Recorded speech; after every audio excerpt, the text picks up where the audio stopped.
Today we're going to look at King David. Last week we looked at young David. And this week we're going to look at King David. But as always, I'm going to have to cover a lot of stuff. But I hope this is useful. I don't know. I was thinking this is kind of like a Sunday school for grown-ups. We're like just going over the whole storyline, but we're doing it kind of real fast. All right, let me just back up and remind you of some of where we've been. After the Philistines defeated Israel, Israel called and insisted on having a king. And the first Israelite king, King Saul, he was anointed by the prophet Samuel around 1051 BC. David was born in Bethlehem around 1041 BC. So this is after Saul had been ruling for about 10 years. And Saul, you will remember, he was disobedient to God, and the result was that both his dynasty and his kingship were taken from him. And when David was probably 12 to 14 years old, that's a good estimate, around 1028 BC, he was anointed as the next king by the prophet Samuel. And though Saul continued as king, the de facto king, for a number of years, till he was removed by God around 1011 BC, Saul's total reign being 40 years, as you see in Acts chapter 13, verse 21. After defeating Goliath, when he was still a young man, I was estimating maybe 15 to 19, something like that. When he was still young, David was again brought into Saul's court. You remember he had earlier been in Saul's court as a musical therapist for these problems that the Spirit was bringing on him. Saul became jealous of David's popularity and he sought to kill him. And that then produced for David, he spent years on the run. And then Saul and several of his sons, they died on Mount Gilboa in around 1011 BC. And they died in a losing battle with the Philistines. And then shortly thereafter, David was anointed at Hebron king over the territory of Judah. So Saul and his sons die in 1011. David is anointed at Hebron as king over the house of Judah. And Hebron, that was the chief city, or one of the chief cities of Judah at that time. And this is reported in 2 Samuel chapter 2, and that's where I want to pick back up with the story. Now, the fact that Judah...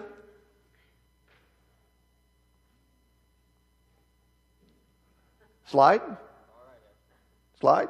Yes? No? I'm going to do this really... There we go. We're going to do this really remotely. I'm going to do it up here. I'm going to yell to you, and then you're going to change the slide. All right, the fact Judah independently acclaimed David king isn't surprising. I mean, David is a Judean.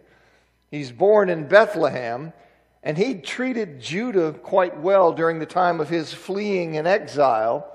And so you remember that he had given them distributed things. He'd protected the border and this kind of thing. So it's not surprising that Judah comes and receives David as king. And that action of David being king gradually gains support from other places and other people. And we'll see that. Now initially the other tribes, the northern tribes, they're opposed to David as king over them. And about 5 years after David had been king just over the southern territory of Judah, about 5 years after that, Saul's cousin, Saul's now dead, the first king, but his cousin Abner, who'd been his chief military officer. Abner's a warrior. Well, Saul's cousin Abner, he appoints as king of the northern tribes Saul's youngest son, Ishbosheth. So you had this time, David's at Hebron for a number of years, and then then Abner, who was Saul's military commander, he says, takes this son who's the descendant of Saul, and he says, you're going to be king of the northern tribes here. So these tribes, by the way, they came to be referred to as Israel in distinction from Judah. That's what happens, is you see this division here, and it comes in time that the group of northern tribes get referred to as Israel, and the southern group is called Judah. Now the tribe of Benjamin eventually becomes part of the southern kingdom of Judah, leaving Israel with 10 tribes in the north and Judah with 2 tribes. But this is just now, this identification as Israel and Judah now is just beginning. But you have Ishbosheth, he's appointed by Abner's hand as the king of these northern tribes. And then Abner, next slide. I don't know what's happened to this thing, but next slide, por favor. Thank you. Now, Abner and the men who were loyal to Ishbosheth, so remember, Abner has him appointed king of the northern tribe. Well, Abner and the men who were loyal to Ishbosheth, and Joab, who's David's chief military officer. All right, Abner was Saul's military officer. He has Ishbosheth appointed king in the north.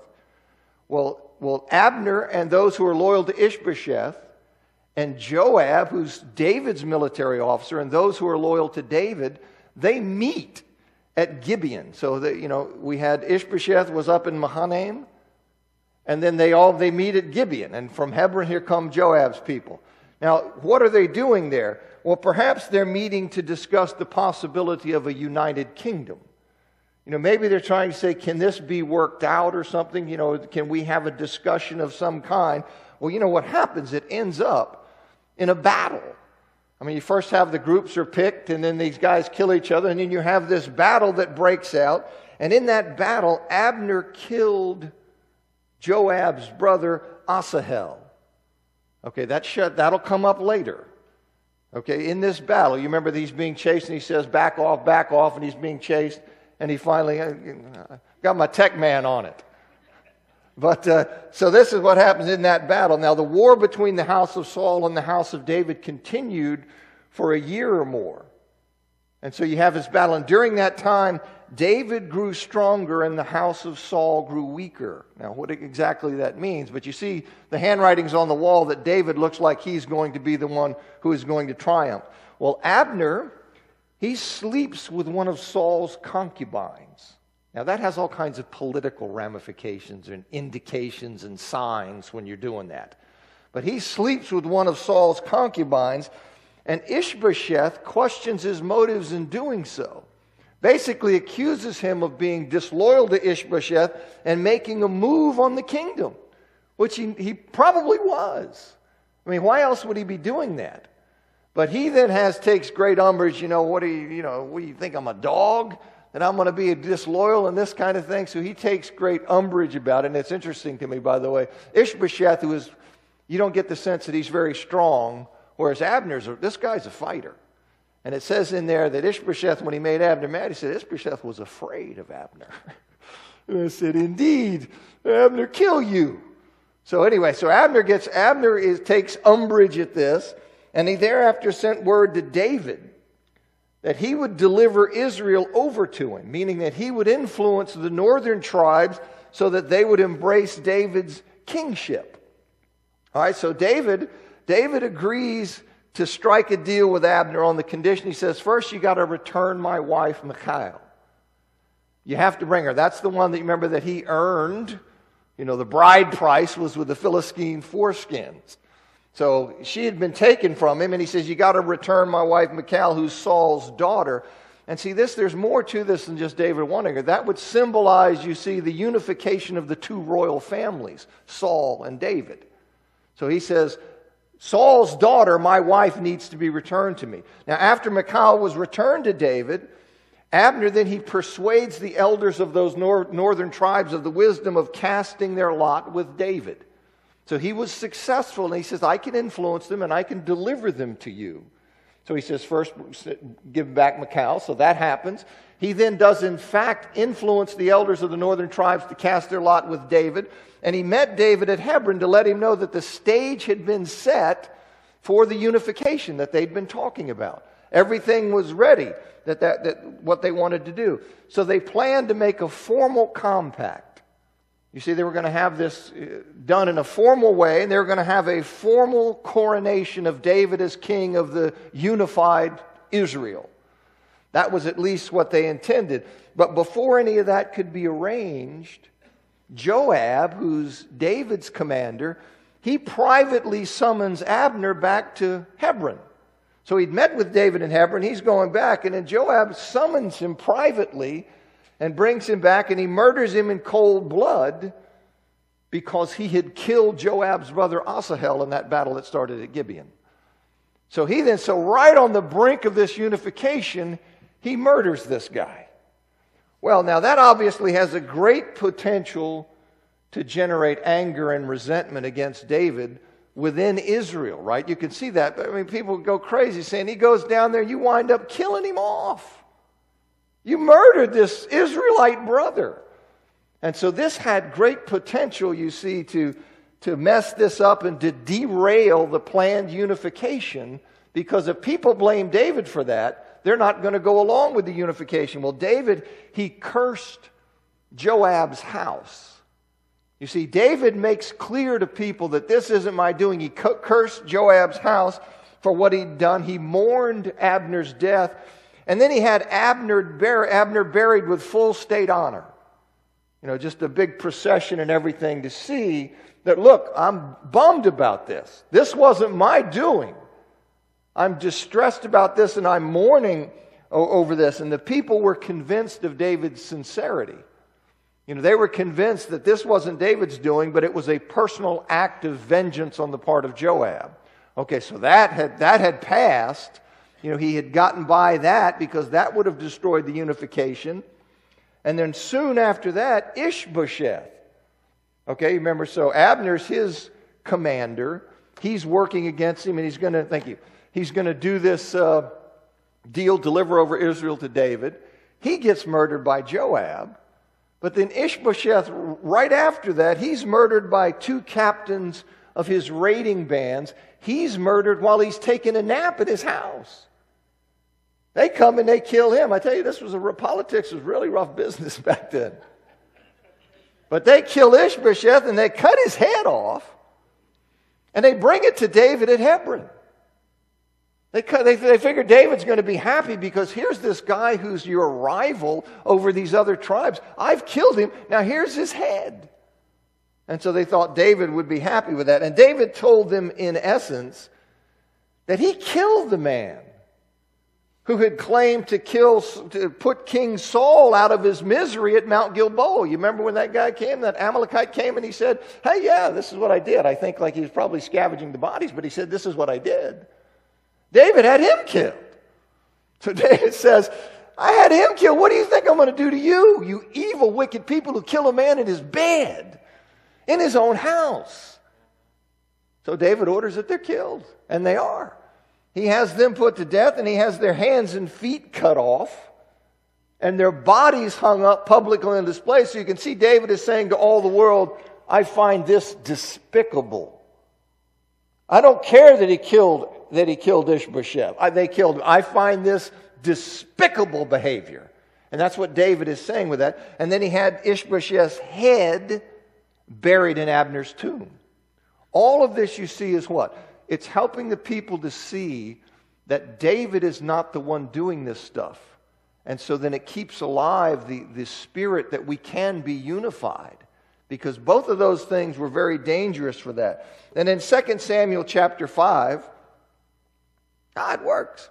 2 Samuel 5, David is anointed at Hebron as king over all of Israel and Judah.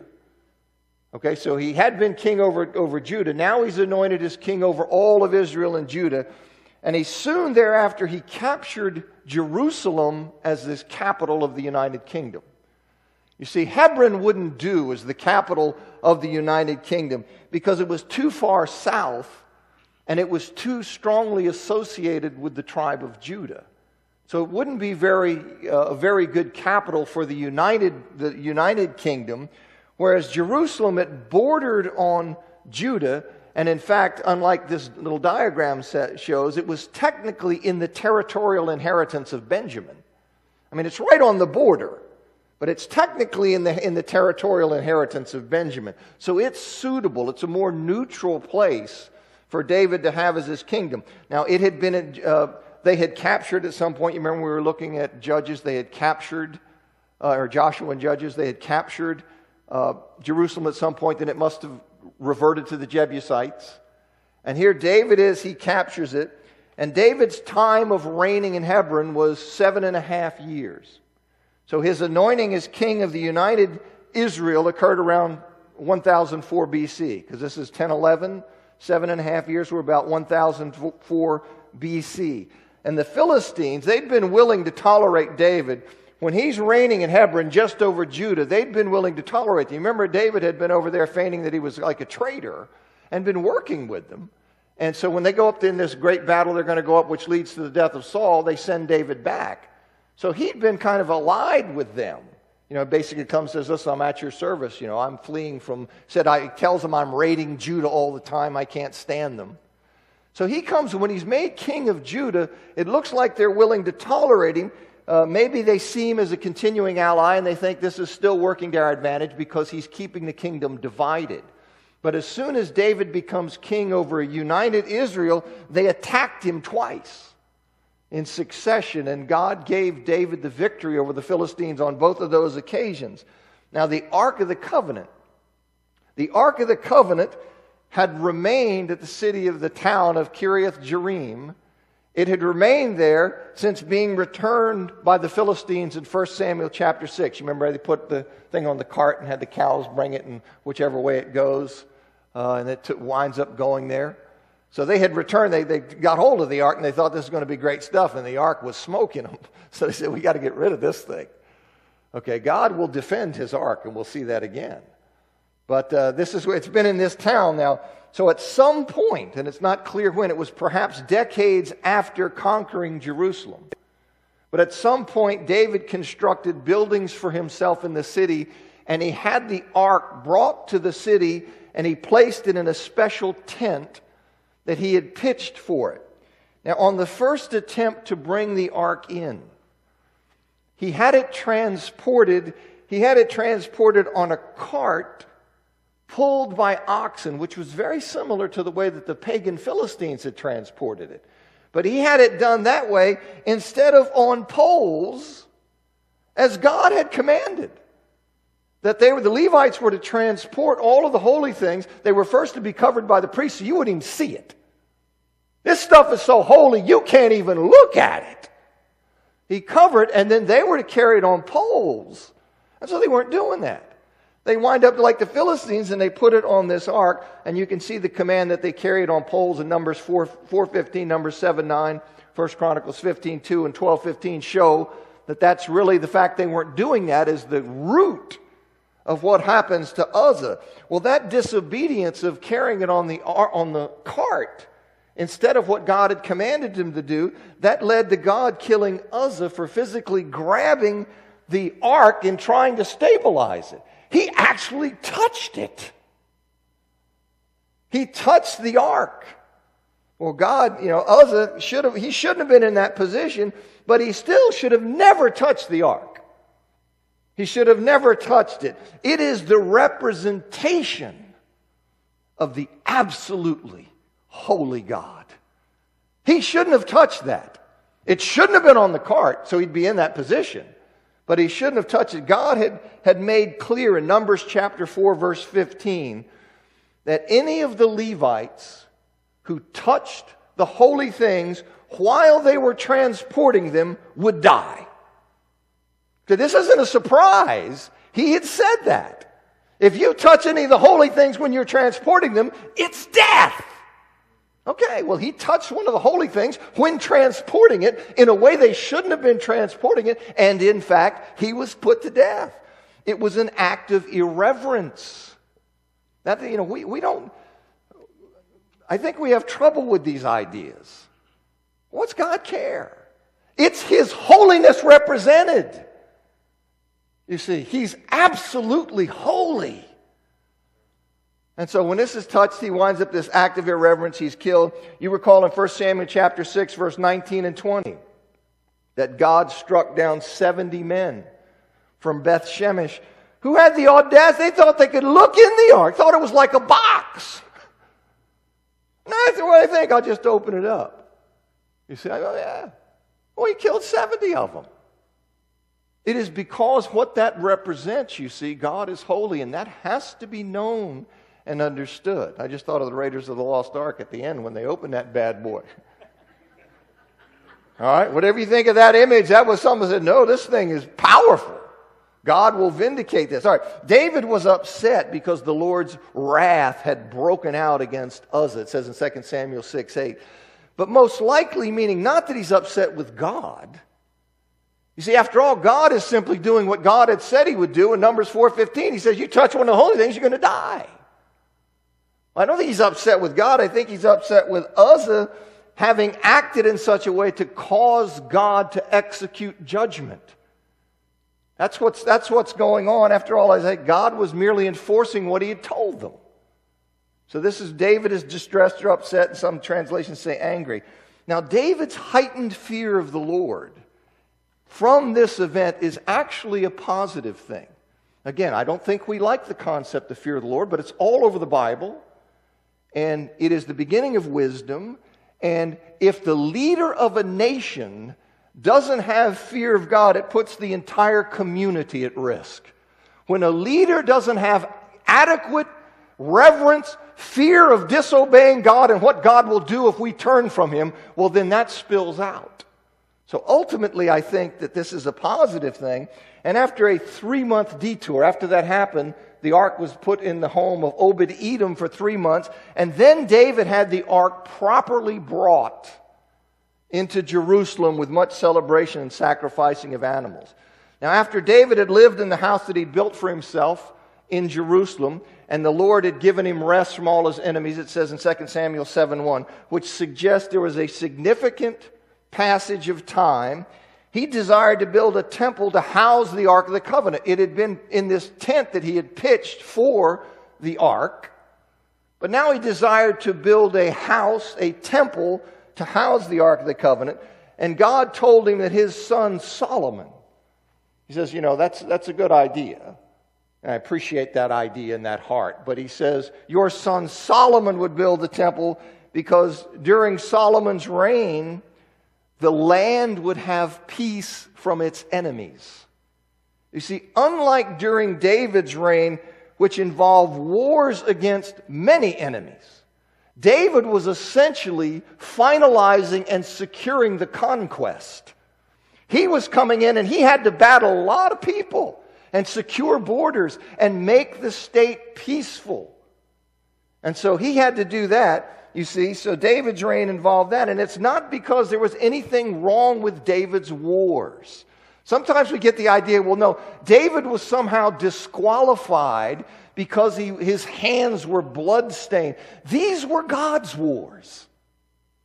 These were God's wars, wars that God was fighting on behalf of Israel. David wasn't doing anything wrong in doing this. That's not what's going on here at all. As Tremper Longman says in his book, Making Sense of the Old Testament, he says, David had the role of completing the conquest, and since the temple symbolized peace from enemies, the task was better left to his successor, whose very name, Solomon, meant peace. So that's the idea that's going on. He says, no, your role in what I'm doing was to secure Israel. Now, who will build this temple that represents the stable state there, and my people resting in peace here will be your son Solomon? And so that's what I think is happening there. Now, instead of David building God's house, God tells David, 2 Samuel 7, that he'll build him a house. He said, I want to build you a house. He says, no, that's going to be Solomon. He says, but I tell you what, I'll build you a house. You see, he's going to build him a house, meaning he will establish an eternal ruling dynasty of David's descendants. The right to rule will never be taken from David's family as it had been taken from Saul's. You see, Saul was here, he lost the dynasty and the kingship. So that no longer will the chain be, your descendants will rule. But he says to David, I'm going to build you a house. Your descendants will always have the right to rule. Rulership will be in the house of David. And I think that's just a critically important thing. Okay? So the right to rule will never be taken. In 2 Samuel 7, then David responds with this great prayer of gratitude. In 2 Samuel 7. Now note that God makes clear in 2 Samuel 7 and in Psalm 89, God makes perfectly clear that he will punish David's faithless descendants. The fact that you have the right to rule and I'm not going to take that away from you doesn't mean I'm not going to punish your descendants when they disobey. And you see that happening throughout Israel's history. So there'll be times of exile. People say, I thought somebody's going to be sitting on the right to rule remains. but he will discipline and punish the descendants of David who are faithless. And so he says that specifically in 2 Samuel 7 and Psalm 89. Now, Jesus is, of course, the immortal descendant of David, the son of David. That's why they're always crying out, "O son of David." See, he's the immortal descendant of David who's been placed by God permanently on David's throne. He sits on David's throne. You can see that, for example, in Luke chapter 1, verse 29 to 33, Acts chapter 2, 29 to 36, and in other places. So that's why, people ask me, many years ago, somebody asked me, what do church of people in the Church of Christ think of Jewish people? I said, well, I serve a Jewish Lord. My Lord sits on David's throne. You see? And so that is what's going on. So this promise to David in 2 Samuel 7 that one of his descendants, well, Jesus is the ultimate son of David. The quintessential son of David who sits permanently on the throne of David. All right, now 2 Samuel chapter 8 and 10. I don't know if I'm going to make it. We'll see. All right, 2 Samuel chapter 8 and 10, they report David's military victories over Moab, over Hadadezer, king of Zobah, over Edom, over Hanun, king of Ammon. You see this? And Syria. And then chapter 12 reports the capture of Rabbah, the royal city of the Ammonites. So David here is just bad news when it comes to a military guy. Of course, God is working through David. But David goes and he has these conquests and these military victories. And here's David's kingdom, the pink area there, when it's all said and done. This is the kingdom in the area. And you see, I don't know if you can read this little thing, but it says here, tributary to David.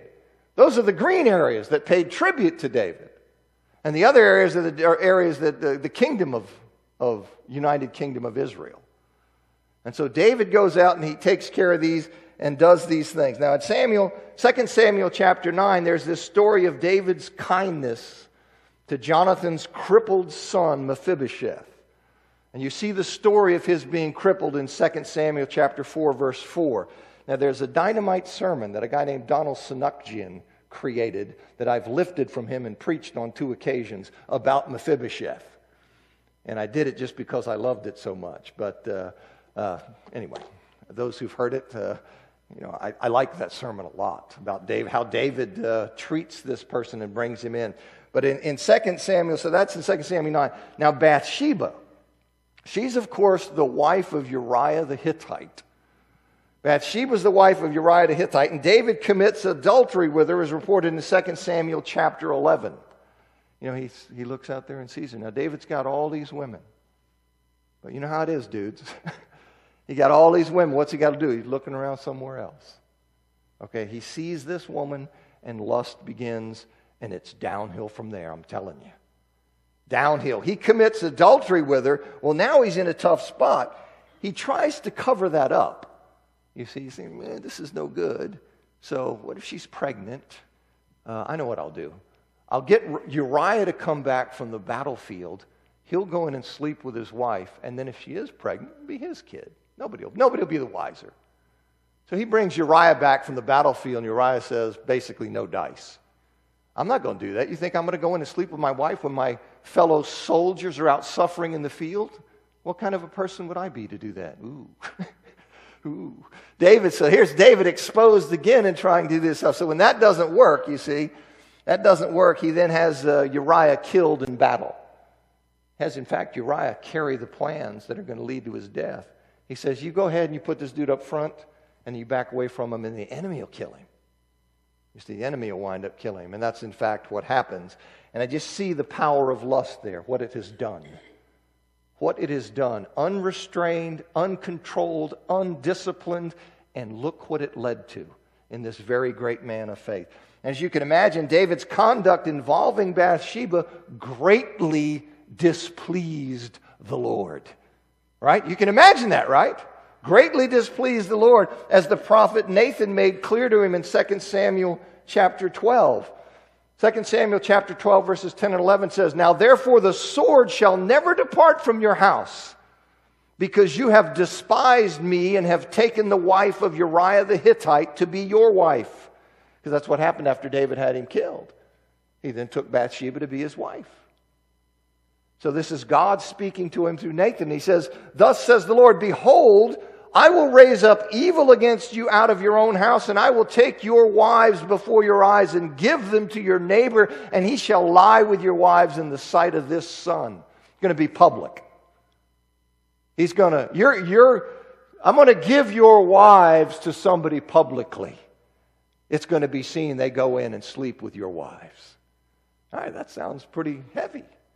But where did this come from? It came from that fall and that lusting that happened. He told David in verse 14 that the child born to him by Bathsheba would die, and the happening of that's reported in verse 18.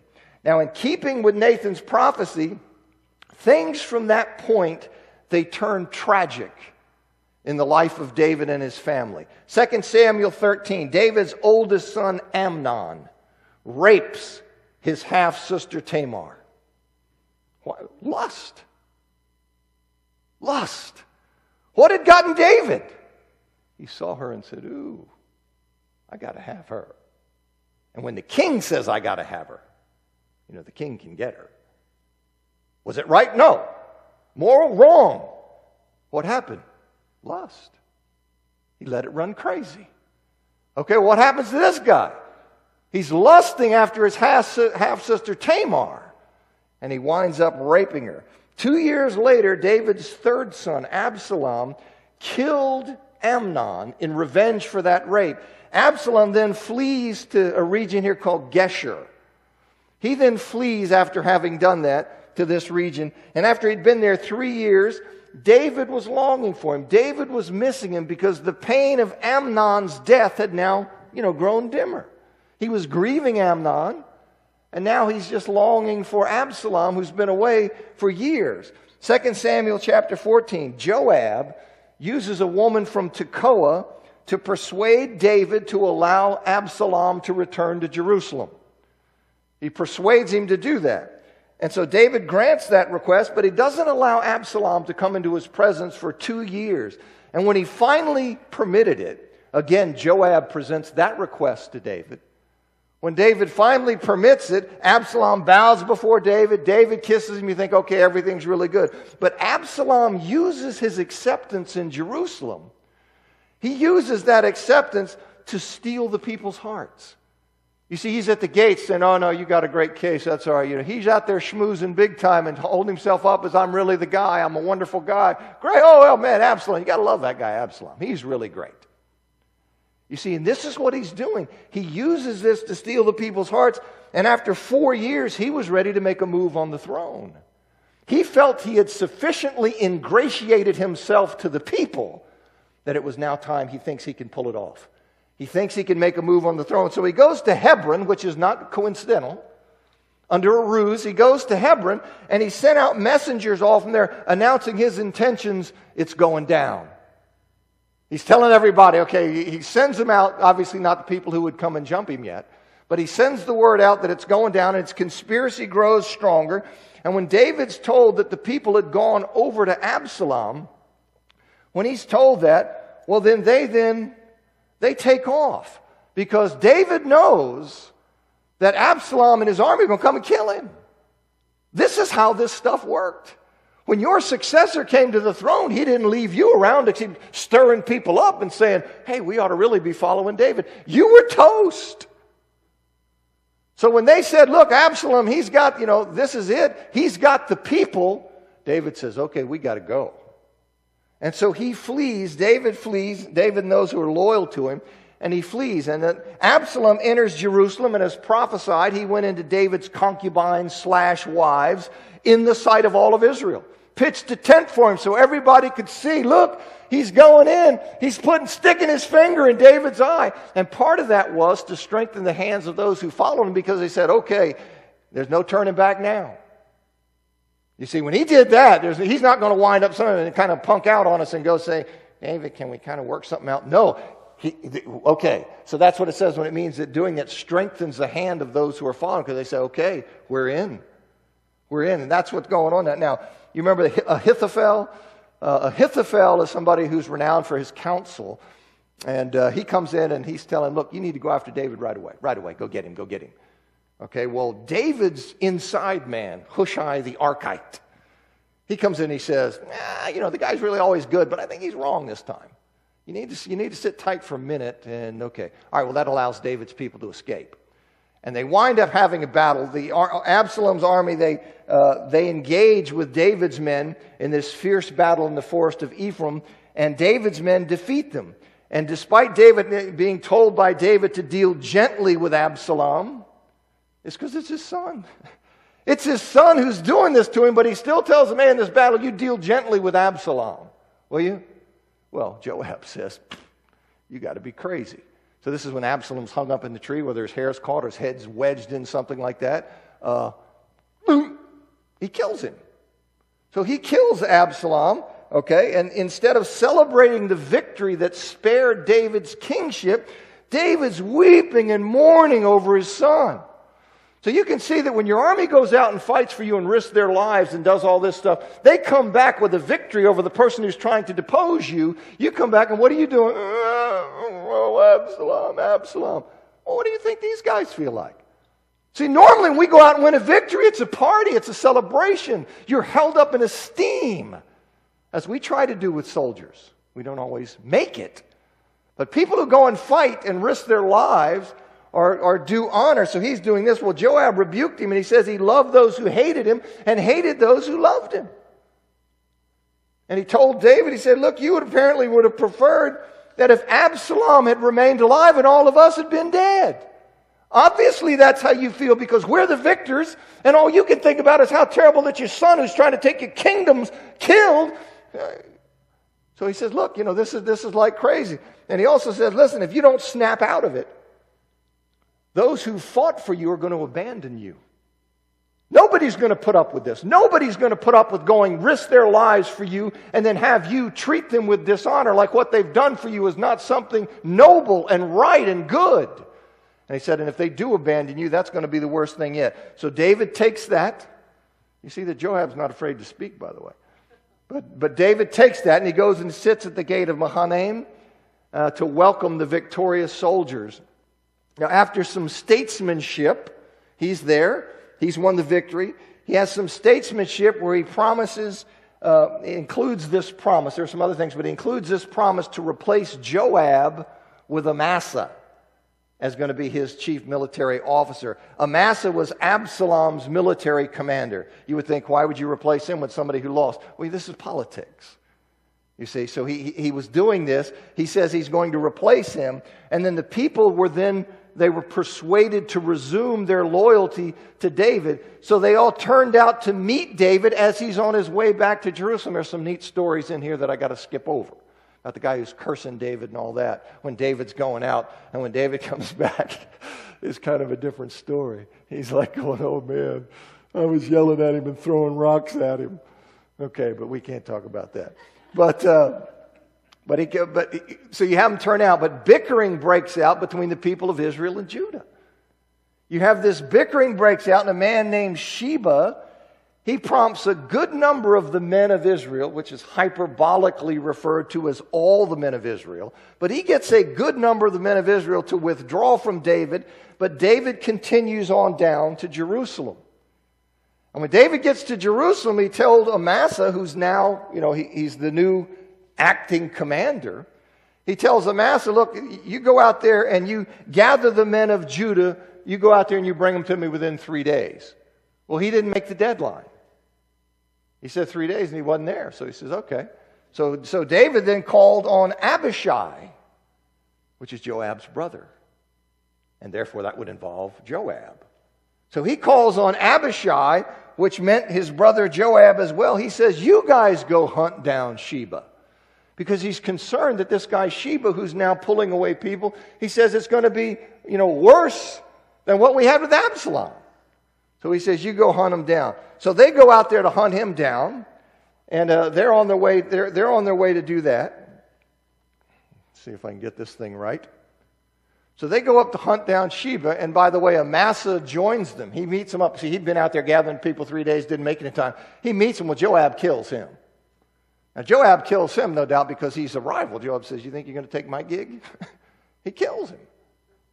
But they then continue on in pursuit of Sheba, and they go up to Abel of Beth-maachah. And they go up there, and that's where he tells us, they're going to besiege the city. And this woman comes out and says, hey, what's up? And he says, look, we got no beef with the city. We're just after this guy. He's a rebel, and we want him. Says, tell you what, you throw his head over the wall, and we'll leave the city alone. All right, here comes the head. Head comes over the wall. All right, so that's what happens to this guy. Now, chapter 24 begins with the statement of that God's anger was again kindled against Israel. Now, the reason isn't it said, but it's presumably some kind of disobedience of the law of God. Now, rather than punish the nation directly for whatever disobedience that was, God allows an adversary. Okay, now whether that's Satan himself or whether it's a general adversary, it's typically translated Satan in 1 Chronicles 21:1. But he allows an adversary to tempt David, the representative of the nation, into sinning by conducting a census of the fighting men of Israel. Now, David's clearly culpable in the matter. There's no question about that. He's enticed or he's tempted to do this, whether it be by a general adversary, a bordering neighbor that's threatening him, or whether it's the adversary, whether it's Satan himself. David's culpable as he repents when he's convicted of the offense. You see that he says in 24:10, I have sinned greatly in what I have done. Okay, I've sinned greatly. So David repents and he's convicted of that. Now, it's not clear what's wrong with taking a census. That's just one of these things. What is it? Maybe he did it for purposes of boasting, or maybe he did it because he was going to rely on the military for safety rather than God, or maybe he failed to have the enrolled males pay the half-shekel ransom that's required by the law in Exodus chapter 30, verse 13 to 16. In any event, he's done something wrong, he repents, and the Lord gives him a choice of the punishments, and David chose 3 days of pestilence, and 70,000 Israelites died as a result. 70,000 Israelites. And the plague, it stops at the threshing floor of Araunah the Jebusite. And David then buys that property. He erects an altar. He made sacrifices to God. And the temple would later be built on that spot where he does that. Now, in reconstructing the events at the end of David's life, it seems that David's son Solomon was made co-regent with David around 973. If you look in 1 Chronicles chapter 23, verse 1. This was the time when he was charging Solomon with regard to the building of the temple, a project that David had made great preparation for. So when he's charging him there, it seems that he appoints Solomon as co-regent. David is now very old. He appoints him as co-regent, and that appointment didn't sit well with Solomon's older brother Adonijah. Adonijah is the one that David spoiled. It says in 1 Kings 1:6 that, he never, I forget the phrasing, but he never did anything to upset the guy or correct him or that kind of thing. So this didn't sit well with Adonijah, who around 971 BC, he conspired with others to usurp the throne of Solomon. So David's already given the nod to Solomon. And he said here he's a co-regent ruling with David. And so Adonijah, after about 2 years, he says, listen, David's getting ready to die. I don't like this idea. So he tries to usurp the throne from Solomon so that when David dies, Solomon doesn't carry on, he does. Okay, that's what he's trying to do. Well, Nathan informs Solomon's mother, Bathsheba, that Adonijah is trying to steal the throne. This is all in 1 Kings chapter 1 and 2. But he tells him, look, Adonijah is trying to steal the throne. And then both of them, Nathan and Bathsheba, they move David to action. They go there and they convince David to act, to arrange for Solomon to be brought before the people so that his prior appointment that he'd made of Solomon might be ratified in this formal public coronation. Okay, so he's already been appointed, but this usurping is going on. So he has this plan. Solomon's going to be appointed now with this formal public coronation. And that's why 1 Chronicles 29 The second part of verse 22, it refers to Solomon being acknowledged as king a second time. You see, well, what's that about? Well, that's what I'm telling you. See, he's co-regent, and then when this thing right near the end of David's dying, Adonijah's wrestling for the throne, David has this public coronation to make clear to everybody, when I'm gone, it's Solomon. Okay, so this is what it's about a second time. Then David dies shortly thereafter in 971 BC, having reigned for 40 years. And then next week, Lord willing, we'll carry on with the story of Solomon. Thanks.